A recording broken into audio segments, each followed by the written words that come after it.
Hi everyone, welcome back. This is video number 4. This is part 4 of the knit block. Okay, so here is my fabric I'm using. This is a 4-way stretch, and my fabric has a pattern on it. As you can see, we have the way I'm standing, this is a vertical line, okay, and if I stand like this, it becomes horizontal. So it's a 4-way stretch. Like I said, it stretches like so, and it stretches this other way around as well, but the stretch is more on this side. So I'll play a bit with the lines. So we're going to fold like so and cut the back. So my back design will be placed vertically. So it's going to be placed vertically, and the lower part of my front as well. But the upper part will be placed either diagonally or horizontally. So we are preparing the fabric. Fabrics with stretch can be funny at times, so you have to make sure you lay them very well before you place your pattern. Okay, so this is my back, and like I said, it will be placed on the fold of the fabric like so.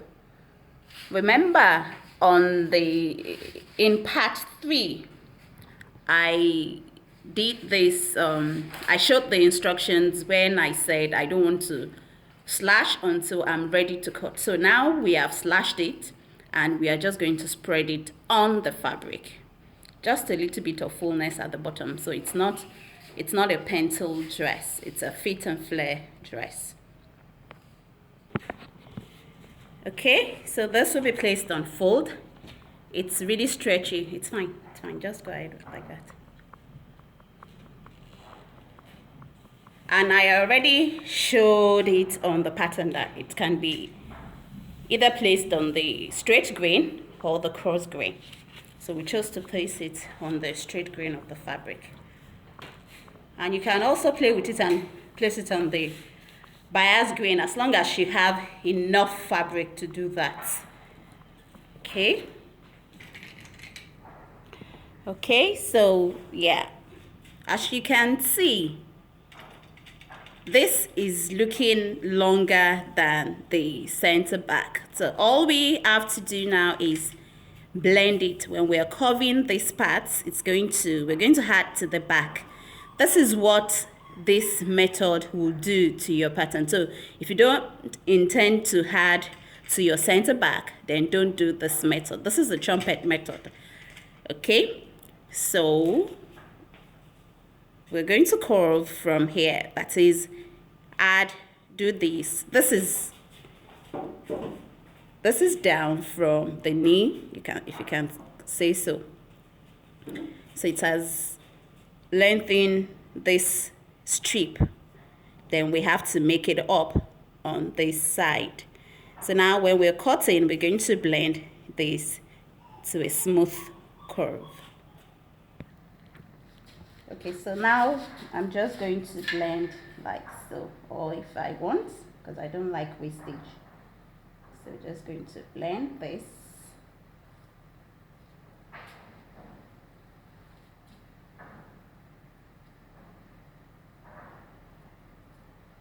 And on the side seam, we are adding just 0.5 of an inch for the sewing allowance.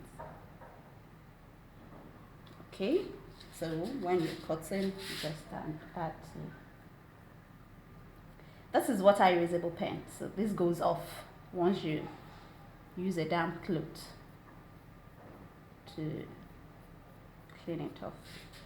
Okay, basically that's it, and we're going to cut and add the same allowance. Okay, so this is the lower part of the front. Like I mentioned in part 3 of this video, the upper parts of the bodies the front body is it's a wrap dress, it's a wrap top. Okay, so this is the lower part of the front, and I just decided now to make it a high-low, what we call mulet effect at the lower part. So just like we did in front, we were supposed to just measure this down so that we join from the side seam to here, like so. But I just want a high-low effect now. So what we'll be doing now is we'll be connecting this like so and go up. I can either come here or I can shorten this a little bit just to get more effect, because the distance from here to here is a bit short. So I want to come here, but the side seam must be, the length of the side seam from here to here must be the same thing as the back. So I'm just going to curve like so and like so. So it comes here. So we have a high-low effect. Okay, now so we want to cut the bodies. Like I said, we are playing with the stripe. So we're going to cut it on bias. So this is how to fold on bias. You fold your fabric in a rectangular form. Okay, so the pattern is placed on it.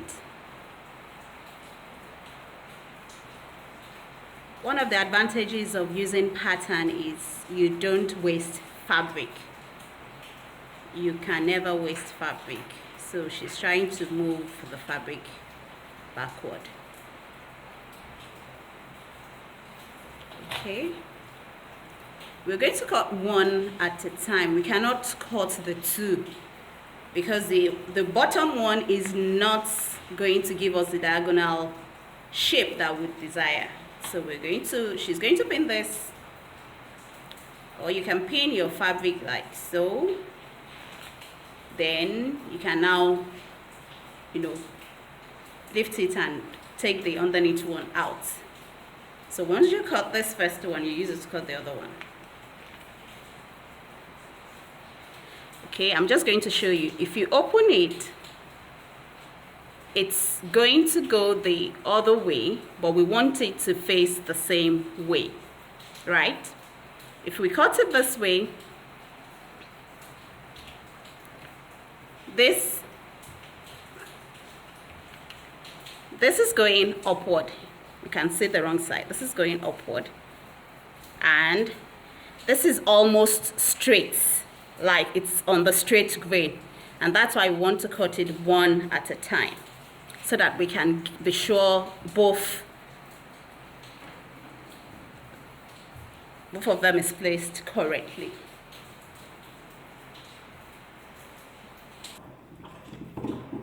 Okay, so once this is cut out, it will be used to cut the other parts.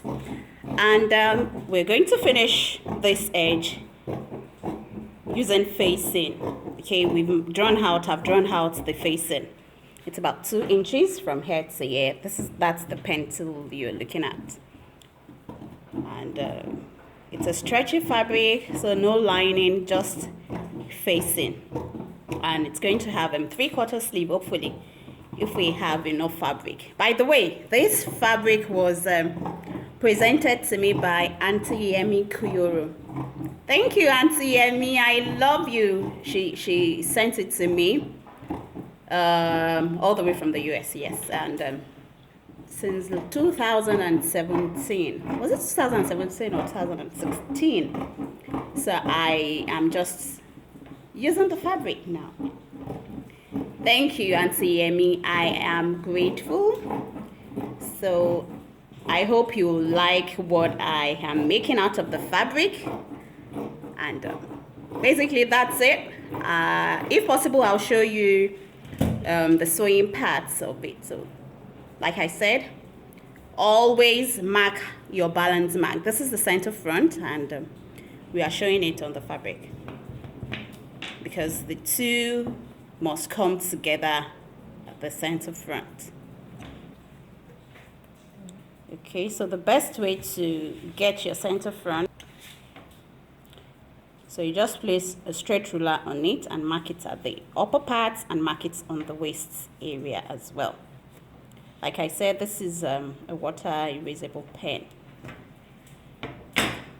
So, and the same thing will be done on the other half, because the two must come together at that point. So basically that's it. I hope you've learned one or two things from this illustration, and I'll see you in the next illustration. Bye for now.